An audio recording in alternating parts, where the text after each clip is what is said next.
There's two things. There's the writer in me who wanted to write a good book, and getting feedback on the writing has made me feel really good. Like, my favorite comment is, I devoured it in 2 days. That's exactly what I wanted to achieve. And the other half is helping people who could see themselves in this book or who have loved ones who are struggling with alcohol. When I've heard from those people, that's so meaningful. And that's exactly why I wrote the book. Okay, everybody, welcome back to Living the Next Chapter, the author podcast. We get to talk to amazing authors from around the world. I love this show because I get to meet some great new friends and learn about new books and new writers, and sharing these stories with you as a listener, I think, is great because, again, you get to fall in love with people you might not have met yet, but you're going to love. And excited to have Mary on the podcast today. Lots of good stuff. We're going to uncork our conversation together and see where we go. Mary, welcome to the podcast. Nice to have you here. Thank you so much for having me. Excellent. Let's tell everybody right off the bat. Let's start here. Where are you in this big world of ours? I'm coming to you from Marin County, California, just north of the Golden Gate Bridge. Wow. Okay. That's kind of a nice place to live. That'd be gorgeous. It's super pretty. Right? Wow. Okay. Well, we have something tall here called Niagara Falls. It's on my bucket list. Right? You got to come see us. It's not man-made, but it's big. So my great uncle apparently had a hand in building the dam. From Ireland, probably like 18 years old on the crew. Really? Yep. Wow. Well, that's a story. Yeah. Let me put it this way. That's a damn good story because you worked on the dam, right? Very funny. There you go, everybody. Good, Dad jokes are for free, and you can't give them back. So there, I love that. Awesome. Mary, let's talk a little bit about your journey as an author, because we have authors who listen to this show. They're coming here to be inspired by someone who's further down the road than they are. I have authors listening to the show. They're just starting, maybe even just this week. They have a desire to write a story, to get out there and share their message, but they are lacking in knowledge, and they're looking for someone like you who's further down the path. If you could listen to a podcast or a conversation before you started your journey of writing as an author, what would have been helpful for you to hear back in the early days that kind of would have made some of this journey for you a little bit easier or more fun? Is there anything you can share with somebody listening? Sure. I would say everybody has a story to tell, and your story is just as valid as any published story out there. So believe in it. Write for yourself. Don't write for a particular audience you think is out there wanting something. Write a story that you need to tell that's going to make you happy and fulfilled, and leave your inner critic out the door. So just bring yourself into a safe space and write till your heart's content. And there are so many ways to get help now, over Zoom, over local classes, over just starting a writer's group to share your work, to kind of give you some companionship. But I would say just get started. Don't freak yourself out that you have to write every day or that there's any rules around it. Just find a good, comfy spot that helps you feel inspired and take a whack at it. As you went through the process of writing, how did you as a person change? Like, how did it help you? Did you find a new lane, a new gear, or some part of you that if you had not been an author, you might not have realized this part of you? Well, that is a multifaceted question. I know, right? I wrote for television for my career. Okay. I wrote travel shows, cooking shows, home design makeover shows.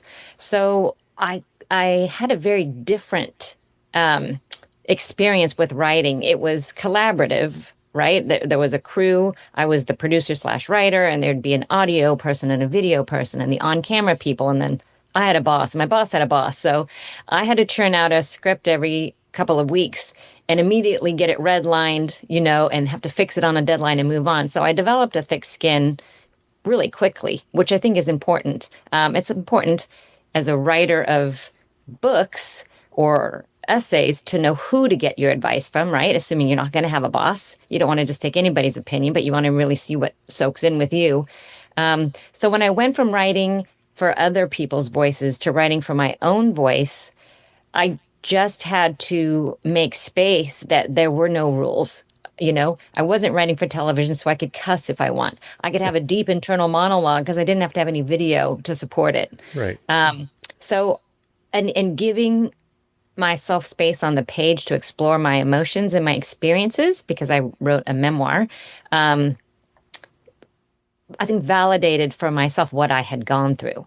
My particular story is a sobriety story. So I think in the writing of that, it deepened my recovery because I was able to see what I had experienced over time. So I got sober 14 years ago and I wrote about that first year, but it took me years to write that first year. And in that process, I grew emotionally in my sobriety. So the book was a gift to me to kind of explore my own feelings deeper. So there's a healing side in the process of writing the book? Exactly. Okay. Exactly. All right. And that probably, you wouldn't have experienced it the same way had you not written the book. Right. I think it's kind of like when you go to therapy and you get great advice and you walk out the door and you forget it 2 weeks later. Yeah. When I go to therapy, because I don't want to waste money, I take notes and I always have those to look back on. And that way, that message sticks with me for years. It's the same in writing your own book, that it deepens everything that you've gone through. Okay. I have like two different directions I want to go right now, and I'm leaning towards one, and I'm going to come back to the other one. But when you write for TV, when we're watching it from our side of the television, our side of the screen, we don't really understand the kind of the writing process for the type of shows you talk about that you've written for. How much scripted is like a home renovation show compared to what we see at the final product? I would think you can't tell what's going to happen next. So how do you write for that? Can you kind of give us an idea of how you approach writing for some of these unique shows like you've done? Sure. Some of the parts are written in advance. So when the host is talking directly to the camera, it's called a stand-up. You write those in advance because you know what your show is going to be about. Then you shoot the action as it happens. And then afterwards, you go back and look through all the tape and you find the great moments and you stitch the show together with voiceover. Okay. So the voiceover is what's written. And then the tease for the next segment is written. Okay. Does that make sense? Yeah. Yeah. All right. So did you know anything about like home renovation or cooking before writing for these shows? Not a bit. But that was the most fun part is learning as you go because you have experts on the show. So you're learning from them. And then it's your job to just articulate what you've learned in your script. And then if you're unsure, you can always say to the designer, hey, did I get this right? Or the chef, or the travel expert. There's always somebody to help you back up your validity. Is it hard to be in a room with experts and trying to capture the story when you might not have the skill sets that the person in front of you does have as part of the main person on the show? Not particularly, because those segments are so short and they are written for the layperson. Okay. That you mainly want to capture that action and that intelligence from the expert from their own mouth, in a soundbite, and you're just writing the bridges, and stuff like that. So I don't recall it being a big problem. But it also wasn't a 2-hour documentary, No. Yeah. I think I'm thinking of it from like an intimidation kind of thing where I don't know how to do what you're doing on the show, yet I'm responsible for making this all make sense for the viewer later. So there's going to be elements where I'm going to I don't know what it means to do what you just did. Can you explain that to me so I can put it into context? I would be a little bit of imposter syndrome, maybe. And I think that the authors listening might feel that from a writer's perspective, where they don't feel like they have everything they need to tell a good story, yet they're being told to go tell a story. And they're like, I don't know what I'm doing in this moment. Yeah. The good news is that whoever that expert is also wants to be articulated properly. So they're more than willing to straighten you out if you've gotten something a little wrong. And it's a very collaborative process. Yeah. Okay. That's good. I think that helps kind of give us some context because again, we don't know what happens behind the camera and all we see is the end result, right? So it's Sure. interesting. I love peeling behind the scenes and peeking in and going, oh, Yeah, I I had like that someone too. on the show who wrote for the TV show Elf. And I'm like, oh, and then she wrote That's all the cool. That's episodes, so different. right? And she just talked about how that was and all of that. And it's really kind of like interesting and fun to kind of just get a chance to kind of see something we don't get access to from a viewer's perspective. So I love that. That's good. I agree. I love the Okay. behind the scenes stuff. Yeah. What did you bring with you from writing for TV to your own personal work? You have the freedom of writing whatever you want and however you want to do it now. But what things were you able to bring with you to your own writing? The number one thing, it's universal to whatever storytelling you're doing, is you have to know what it's about. You have to be precise and know what it's about. If you're writing a memoir, it's not about your whole life. It's about a slice of your life. So you've got to hone in what it's about, and then whatever you write needs to support that idea. Because there could be a lot of things you want to write about, but if it doesn't add to that thesis, then it's probably extraneous, and you'll wind up cutting it in the end. Right. You talked a little bit at the beginning about writing for yourself, but at what point do you then include an audience? Because you want to sell a book. You don't want to just buy one book for yourself and that's it. You're done. You want to sell these books. You want them people to connect with them. When you write for yourself and to what you want to write about, then how do you bring the audience in so that they feel connected to the story as well? So there's your personal story, and I guess I'm talking about memoir here. I'm not Yeah. really qualified to talk about anything else. Yeah. You have your personal story, but it has to have a universal theme or themes. So my personal story was my sobriety journey. And in addition to that, there are themes of identity, family, belonging, connection, acceptance. Those wider themes are what's going to sell your book. In addition to those people who are sober curious or newly sober who might benefit from your pages on that level. Okay, now this is where I want to go. I was talking about that split in the conversation. Now I want to go towards your story. You said sober curious. I love that. I think that I'm going to use that often. In our world where alcohol is like so much of what we do and all these different things that bring people into maybe an addictive lifestyle where this becomes their identity, how does somebody kind of find a space in a social setting when you're on a different path than the majority of the people in the room who don't feel like alcohol is a big thing for them and they're freely passing things around? How do you find your spot in a social environment when you're on this path of sobriety? How do you do that? Well, for me, it was super challenging at first. I'm a big extrovert and I loved going out to parties. And I think the week I got sober, which was in August, I had 5 events lined up that week alone. Oh no. And I was just like, how am I gonna get through this? And it was very challenging at first. So I got some tips from people like bring your own drinks, non-alcoholic drinks, put them in a red Solo cup like everybody else is drinking out of, so people aren't questioning what you're drinking because they do. They will say, why aren't you drinking? Especially people who knew me, I was always the life of the party, always a glass in my hand. So I had to adjust to that. I had some strategies like arrive late, leave early, drive my own car, which I could finally do because I could drive home sober. Yeah. And be more selective about which events I chose to go to.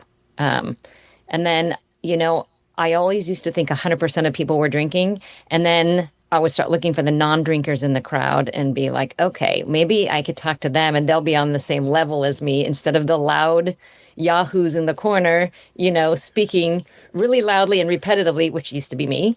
And then it takes time, you have to give yourself time and grace and space to navigate the new setting. Interesting. Okay. All right.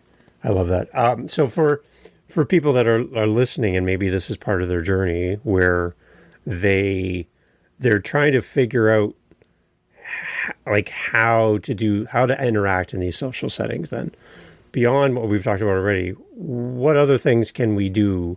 Because I don't want to be like antisocial, because Right. this is our community. These are people who know us and have known us in one way, and now that we're in a new way.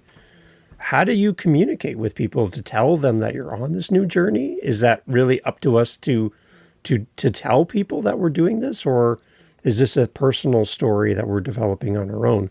How do you balance this? I mean, it was trial and error for me. Sometimes I thought I had a safe audience and I didn't.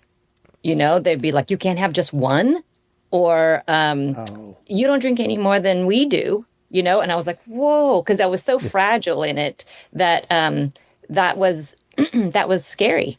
And other times people want to go way deep right away, and you're at a party and you don't want to go way deep.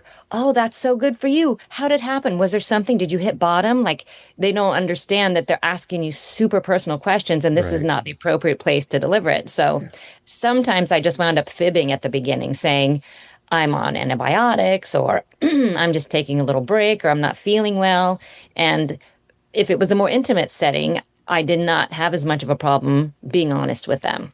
Okay. But at a party, that's kind of like a bomb. Yeah. I had one gentleman on the show. He also had a similar journey with addiction. And when he finally went sober, his wife would have a glass of wine during dinner or at the kitchen counter. And she'd be like, can't you just have like one glass? And that was his closest ally as his partner. And she didn't even fully understand, right? So I think it's That's interesting. tough. That's really hard because, there's a relationship side to that as well, right? Yeah. I got lucky with my husband. He was very respectful. It was also, he was very happy to see that I quit drinking. So we set up ground rules around the house. And then when we went out and he checked in, he still checks in with me. And I've been sober for 14 years. So I Wow. got lucky.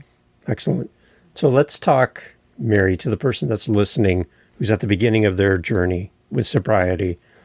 What is something that would be helpful for them? We talked to the authors about writing a book. That's great. But there's somebody listening right now that's just at the early days of this, trying to figure out their path. What would have been helpful to hear from somebody at the beginning of all this? Sobriety's not the end of your life.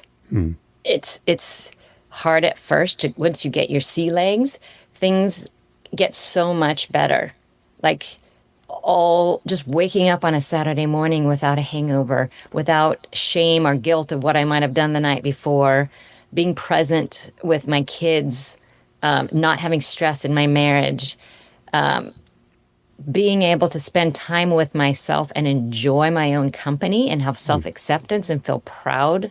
Those are all the things waiting for you after you get sober.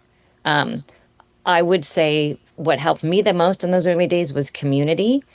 I did AA in the 12 steps, but if that's not a comfortable idea for you, there's so many on Facebook and Instagram now, so many sober support groups, that there's a million ways for you to have company in this, because feeling like you have to do it alone can be overwhelming. But the minute you meet people, even people you haven't met yet, are going to help you so much, and they're chock full of advice and companionship and humor. Like, I have a good sense of humor, and my first couple weeks of sobriety, I didn't laugh once, and I'm like, this is the worst. I can't go through life like this. And then the minute I walked into a meeting, people were cracking up over stuff that only other problem drinkers would crack up about and feel safe enough to laugh about, and not be judged. It was just an eye-opening, just such a comfortable space for me. Amazing. So you go in, you're like, I'm going to write about my journey and my story. Is there an element of Uncorked that you're writing to help that reader then too? Because like you did mention, it's your story, it's your memoir, it's about you. But is there kind of an underlying theme that you're trying to convey to a reader to help them? Yes, for sure. I mean, I pictured an alcoholic like somebody asleep under a park bench Right. with a bottle of vodka, or the mom hiding in the closet, or hiding booze all around the house or whatever. There's so many layers and levels of alcoholism Yeah. that mine, I think, is super common, but not often talked about or recognized because I hadn't gotten a DUI or lost custody or lost my job. I was a quote unquote functioning alcoholic, meaning everything looked good on the outside, but on the inside, I was crumbling and I was doubting. And I was like, well, if I can keep it to a couple glasses of wine on the weekdays, but I binge on the weekends, doesn't that mean I have it under control? That's the particular alcoholic I'm trying to reach Okay. and tell them that they're not alone, and there's support. And I wanted to walk them through and hold their hand through my first days, weeks, and months of sobriety and up through that first year, just to show them that there's hope and there's light on the other side, and their life can get so much better, which I did not believe at all. I Mm. decided to get sober because I wanted to, for my children and my husband and for my own peace of mind, but I didn't expect it to like it. I thought this is what I just had to do. But I'm so much happier now. Okay. All right. What are we going to get from the book as far as the tone, kind of for somebody who's going to read this for the first time? I like to word this question like, what is your love letter to a reader as they get a copy of Uncorked for the first time? They're going to open it. They're going to turn to the first page. Before they do, wait a second. From the author to the reader, here's my love letter to you and why this book exists and what I hope you get out of it. If you could talk to the reader right now, what would you want to say? I would say, dear reader, I hope that over these next 300 and so pages, you see yourself in my story and that I can hold your hand through these rough early days and moments, and that I can give you some good belly laughs and also some very relatable, raw, vulnerable moments and some healing wisdom that I learned from the people who helped me out in my early sobriety. What do you see as a successful transition through the different stages of sobriety? Because I would think it takes a while to kind of work through all the different things. You've had great support with you, which is excellent.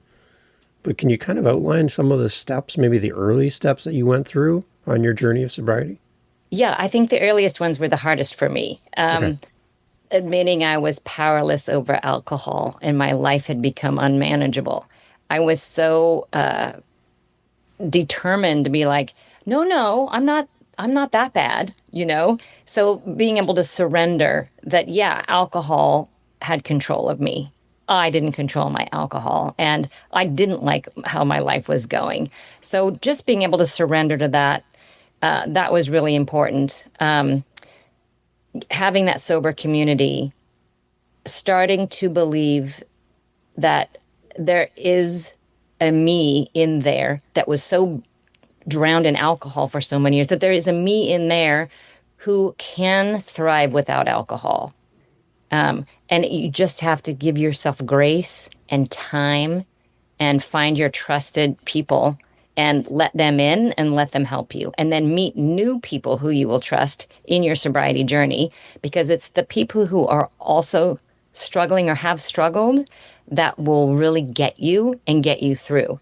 So quitting the drinking is the first step. And then with time, emotional sobriety takes over, which means taking a good, honest look at yourself and seeing where you've been wrong, not playing the victim, not saying this made me drink or that made me drink. You made yourself drink. It's an addictive substance, but you did all that. So you have to look at yourself and see where you can clean up your side of the street and then just live an honest, integral life, and give yourself grace and give the people around you grace. Right. And then I guess the other part of it too, I mentioned the gentleman with his wife and she drank wine and he was on his journey of sobriety. You kind of are the sum total of the people you surround yourself with, right? Socially, family wise, all of that.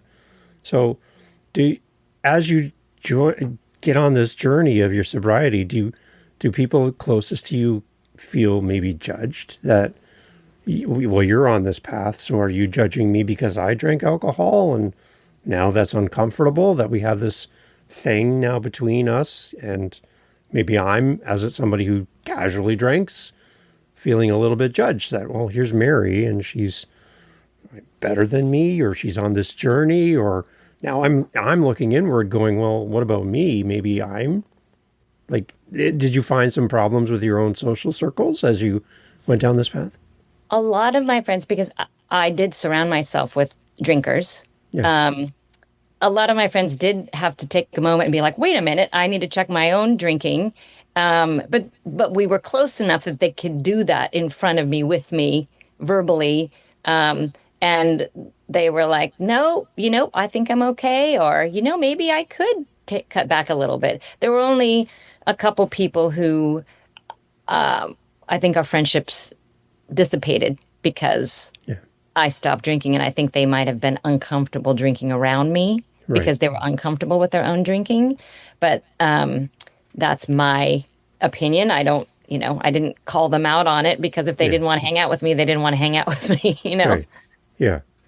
Yeah, because I think that would be an interesting conversation, especially if people know you well and know you the way you were, and then they see you on a different path. That could be really convicting, maybe encouraging for them to also see if that's a path they need to follow. So there's a good I side also and a bad side, I guess, to both, right? Yeah, I also think, there's a lot of, I was just in Nashville over the weekend with Yeah. my husband, where there's a ton of drinking going on. And there were these party buses going by with people just, going crazy.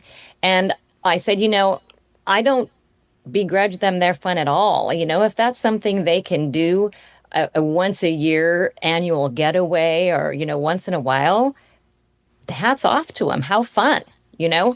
I'm not that person. I don't get to do that. But they can. So from me, there's no judgment, because you can't really tell if another person's an alcoholic or not unless you get inside their body. Because something I didn't know about it is it's also about obsession.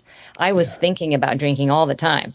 I was either thinking about it, drinking, or recovering from it. And you have to be inside somebody's skin to know that if that level of obsession is happening. It's different from being a heavy drinker. And this also extends beyond alcohol. Addiction can show up in a lot of different forms, right? So people listening to this, maybe it's not alcohol, maybe it's something completely different. But like you said, when it's all that you think about and it consumes your day to day, that's a warning sign. That's kind of a, hey, we need to talk to somebody right now. Yeah. Right. People who don't have a drinking problem don't walk around wondering if they have a drinking problem. Okay. All right. That clarifies that. Okay. Right. Yeah. And okay. So as an author, as the writer for Uncorked, what brings you satisfaction that this book is in the world and that people are reading it? You're getting great reviews on your website. I'm reading these amazing comments from people and great people that have read the book. What's Thank you. exciting for you as an author to see this out in the world and see the reaction from people? There's two things. There's the writer in me who wanted to write a good book, Yeah. and getting feedback on the writing has made me feel really good. Like, my favorite comment is, I devoured it in 2 days. That's exactly what I wanted to achieve. And the other half is helping people who could see themselves in this book, or who have loved ones who are struggling with alcohol. When I've heard from those people, that's so meaningful. And that's exactly why I wrote the book. Okay. When you wrote the book, what kind of resources did you pull from personally and to help support the writing of the book? Did you have any kind of go-to places that you use as reference points? What do you mean? Like just how you wrote the book and how you brought in the context of the content. You have your story, but how else did you add to it? I see. Well, it sure took me a long time to write it. I would take a writing class and bang out a couple chapters, and the class would end and I'd put the book away. And, my kids were 4 and 5 when I got sober, and I started writing probably when they were 5 and 7. So it took me over a decade, because I would write a few chapters and put it away for a few months. I used my appointment calendars and I would pair those up with pictures, which I take a lot of, and that would bring back all those scenes to life for me. Okay.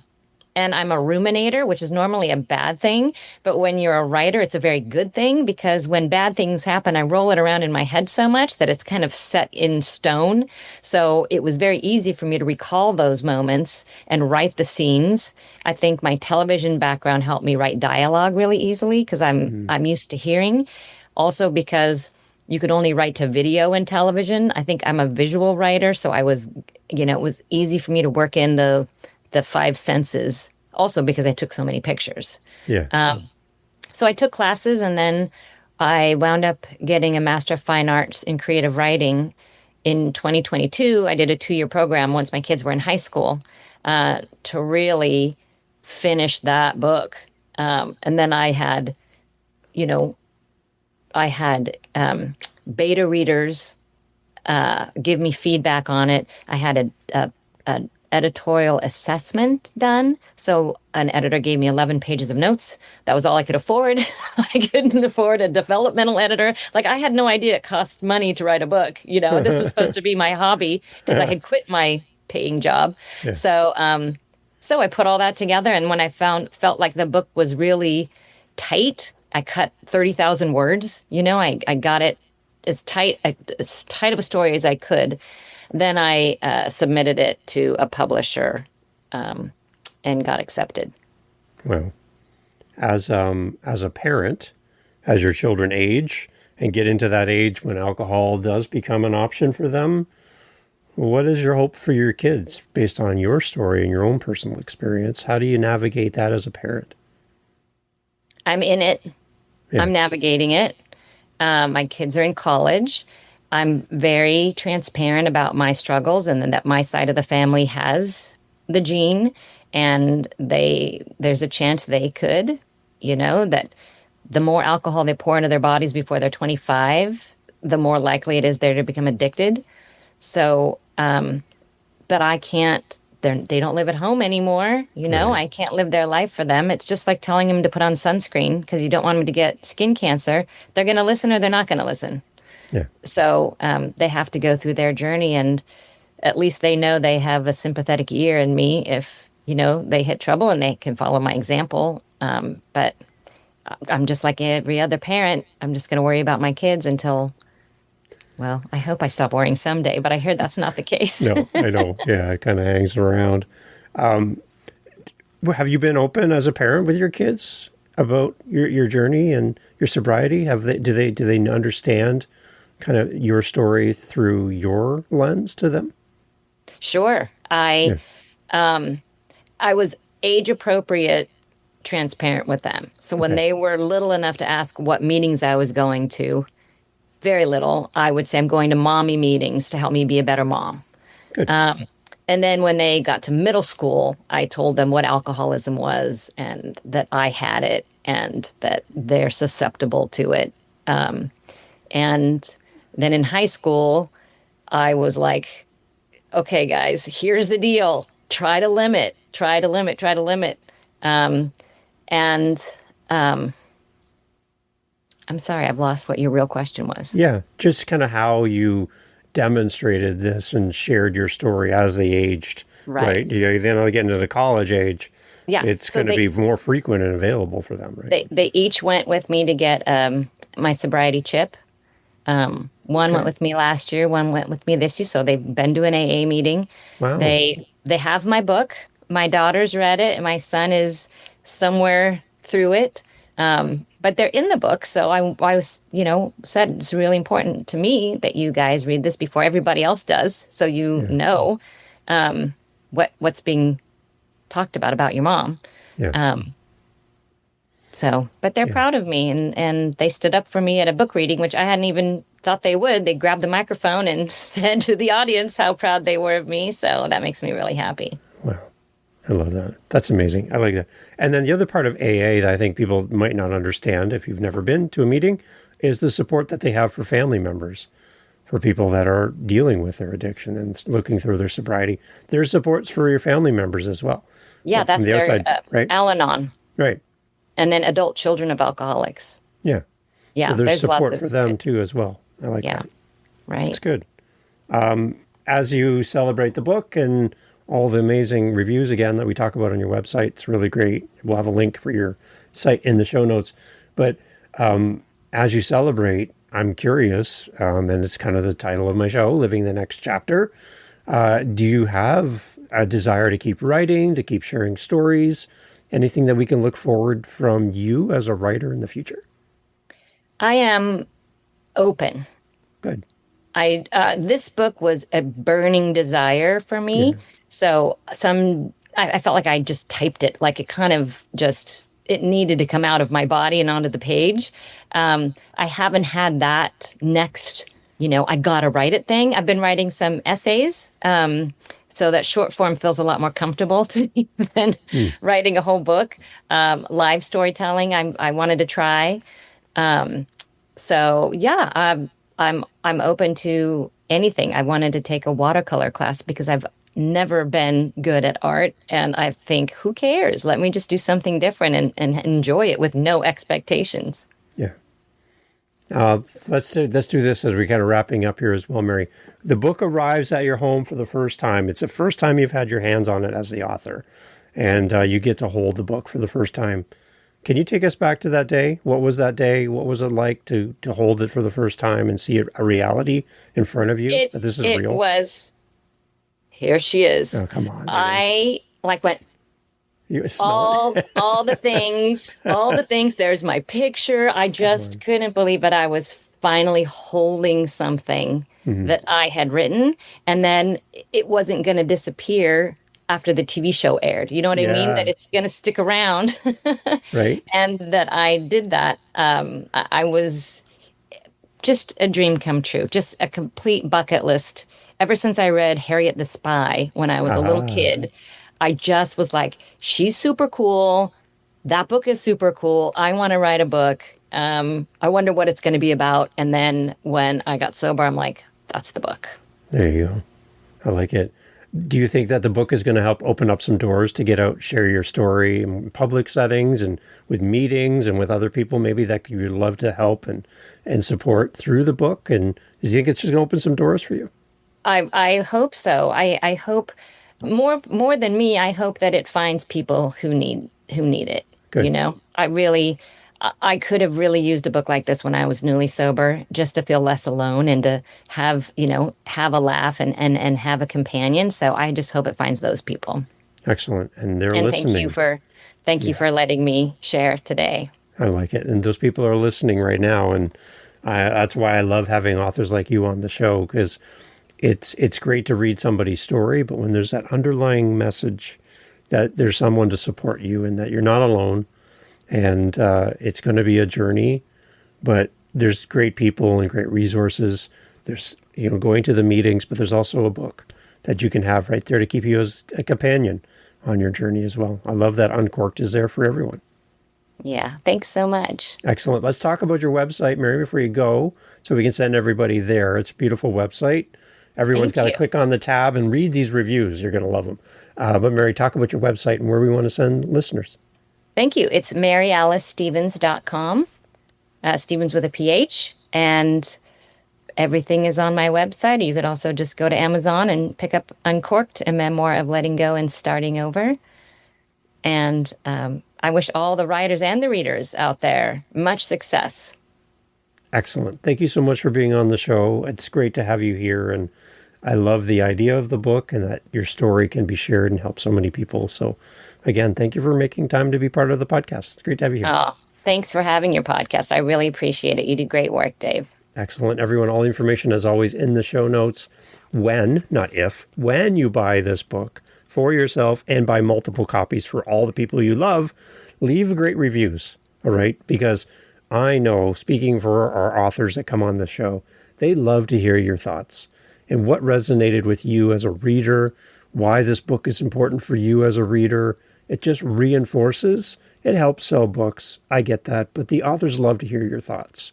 So please leave a detailed review, share your thoughts, meaningful comments, so that our authors are encouraged to keep writing, keep sharing their story, and other people can come and also fall in love with the book as well. So that's our job as readers. Leave great reviews. And for our authors, just keep writing, It's love having you on the show. Thank you so much for being part of the podcast. Thank you so much, Dave. Hey, thank you so much again for pressing play. As you've heard, great guests on the show. And one thing you didn't hear in this conversation is what? What did you not hear? Think about it for a second. That's right. Not a single solitary commercial for a mattress or a supplement or a whatever you call it. No. Why? Because we don't want to break up the conversation with commercials. So the fact that you're still here means that you are a fan of the show, I'm assuming. So if you want to help to keep the podcast going and to make me feel really happy, all I really care about is coffee, okay? I just got to be honest. I love coffee. I'm drinking one right now. It's starting to get cold. I need to warm it up. Helping us with our Buy Me a Coffee link over at livingthenextchapter.com and also in the show notes helps kind of keep the lights on around here. Remember, I'm doing this for free. I'm paying for everything. So I would love to have a little coffee donation, even $5 kind of fills up my cup. And I would love to enjoy a coffee from you. So if you're interested, again, thank you for listening. But you can use our Buy Me a Coffee link and fill up the cup. Thanks for being here.